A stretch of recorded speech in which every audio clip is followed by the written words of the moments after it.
شروع کرتا ہوں اللہ کے نام سے جو بڑا مہربان اور نہایت رحم کرنے والا ہے۔ سیدنا ابو سعید خدری رضی اللہ تعالیٰ عنہ بیان کرتے ہیں کہ رسول اللہ صلی اللہ علیہ وآلہ وسلم نے فرمایا، راستوں میں بیٹھنے سے بچو۔ صحابہ نے کہا، اے اللہ کے رسول، ہماری مجلسوں کے لیے اس سے کوئی چارہ کار نہیں ہے، ہم نے راستوں پر باتیں کرنا ہوتی ہیں۔ آپ صلی اللہ علیہ وآلہ وسلم نے فرمایا، اگر تم نے انکار ہی کرنا ہے تو پھر راستے کو اس کا حق دیا کرو۔ انہوں نے کہا، اے اللہ کے رسول، راستے کا حق کیا ہے؟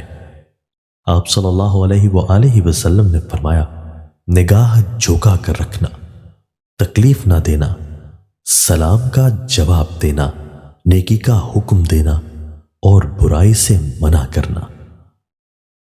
سیدنا ابو درداء رضی اللہ تعالیٰ عنہ بیان کرتے ہیں کہ رسول اللہ صلی اللہ علیہ وآلہ وسلم نے فرمایا، قیامت والے دن ترازو میں سب سے زیادہ فضیلت اور ایک روایت کے مطابق سب سے زیادہ وزن والی چیز حسن اخلاق ہوگی۔ دوستو، اللہ تعالی ہمیں ان احادیث مبارکہ پر عمل کرنے اور اپنی زندگیوں کو سنوارنے کی توفیق عطا فرمائے۔